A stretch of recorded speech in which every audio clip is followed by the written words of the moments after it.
Chef Michael, thank you for joining us today. We very much appreciate you being here. It is a joy and a pleasure. Wonderful, So wonderful. far. So far, we've We'll try to keep it that way. only scratched the surface. Let's see where this Yeah. goes. All right. Well, let's start from, we love a good origin story. So take us back. What first pulled you into food, cooking? What point did you shift from something you enjoyed doing to, I'm going to build a career around this? Well, it shifted from something I enjoy doing to something I enjoy doing and making money. Nice. Good way to put it. Yeah. That's Yeah. a nice shift. Well, in my restaurant, which is named Flybird Char Grilled Chicken, it's a very mom and pop, real, very well connected to my past and the current days that we all live in. And on the wall, I have a photo that was taken when I was about 5 or 6 that has me standing in front of my grandfather's outdoor barbecue grill. And they stuck a chef hat on me. It says chef. And they gave me a pair of tongs and they went, oh, he's going to be a chef one day. Like everyone has a vision. I'm going to be an astronaut or whatever. This is what that was. My grandfather, the beginning of my food journey, if you will, has always been passionate. My grandfather was a Eastern European. When they came to this country in the late 1800s, to be able to cook in your backyard was such a novelty because you were probably cooking in your house or in some pit or, like wherever you were. And he was big into skewers.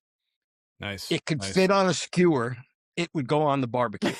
Okay. We used to visit every weekend when I was a kid, which my father said he hated doing every weekend, visiting his in-laws, but that my grandmother would make her chicken barley soup. And my grandfather would go out back and, start grilling. And so for me, it became, which I call now like tongue memory or nose memory, which I think we all can relate to. So I call things tongue memory or nose memories. My grandmother's soup, so my grandmother used to make the soup every Sunday. And I loved it. It was the greatest thing in the world. At 96 years old, she stopped making it. She was on a low salt diet. She said, Grandma, I said, I need the recipe because I want to make this after you pass. And she said, there is no recipe. No. And I went, no. how'd you make it? She goes, I just made it. I said, how do I do that?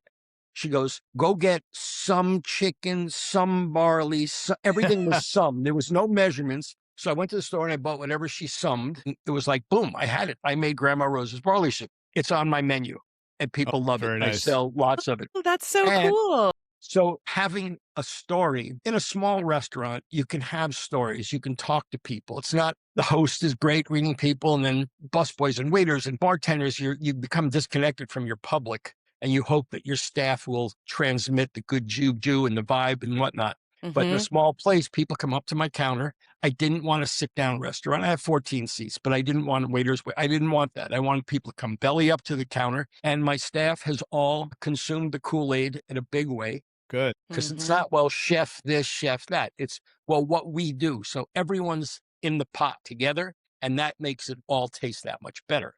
Yeah. Exactly. I would say it sounds like food was like a real love, like a love thing for you. It sounds like it brought a lot of love in your life and community in your life and through family, friends. And I can understand why you chose to do a career in this because you've had such positive experiences around food. Yeah. I mean, up until the time I chose it as a career, it was only positive. There was no backbreaking, burning, cutting, screaming, being screamed at, all that. It was It was cooked.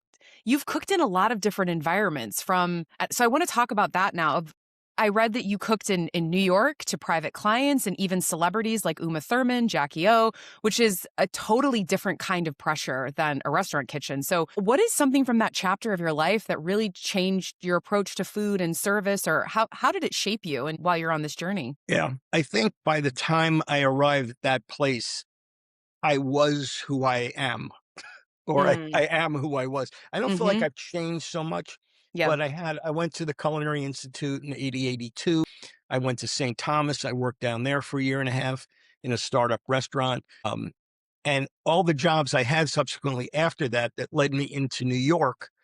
I worked as a saucier at the 21 Club. So all of a sudden I went from whatever else I was doing to now I was chef. I had to become subservient. And I was generally older than most. I got into it about 26 professionally. Okay. So I had been in the entertainment business. I've done a multitude of other things, but all these outside experiences help shape where you are in the business. Absolutely. Because, 100%. It all And- creates the soup. It's like creates a more interesting soup, and you can really pull from that, you know? Yeah. And a similar Yeah. recipe to your grandmother's, just of some of this, some of that. Not I didn't Exactly. That's take 2 cups spot of on. this and a liter of this experience. Mhm. And so, it's a tapestry. All the things we do creates this Jacob's many colored coats, The demand for group and private events is at an all-time high. Is your business ready to capitalize on all these opportunities? With Restaurant as your booking partner, you can ensure event success this year and beyond. With no booking fees or commissions, Restaurant has helped over 2,000 restaurants, bars, and breweries reach local event planners who are looking for a space for their next gathering. Whether it's a birthday, anniversary, graduation, or corporate event, Restaurant will get your space booked. Try it today and receive 3 months completely risk-free by signing up at restaurant.com/podcast. That's restaurant.com/podcast.